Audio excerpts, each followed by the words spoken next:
নতুন দলের হয়ে শুরুটা একেবারেই ভালো করতে পারলেন না ম্যাক্সওয়েল।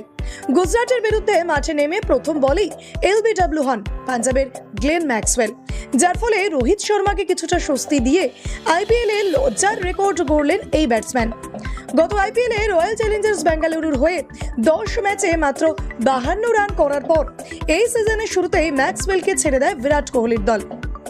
তারপর নিলামে 4,80,00,000 টাকায় পাঞ্জাব কিনলেও প্রথম ম্যাচেই প্রীতি জিন্টার দলকে হতাশ করলেন এই ব্যাটার। এতদিন ধরে আইপিএলের ইতিহাসে 0 রান করে আউট হওয়ার তালিকায় প্রথমেই নাম ছিল ম্যাক্সওয়েল, রোহিত শর্মা এবং দীনেশ কার্তিকের। এই প্লেয়াররা 18 বার 0 রানে আউট হয়েছিলেন আইপিএলে। আর এই সিজনের প্রথম ম্যাচেই 0 করায় সেই রেকর্ডও ভেঙে দিয়ে 19 বারের তালিকায় নাম তুললেন ম্যাক্সওয়েল, যাতে করে কিছুটা হলেও স্বস্তির নিঃশ্বাস ছাড়লেন রোহিত কার্তিকরা।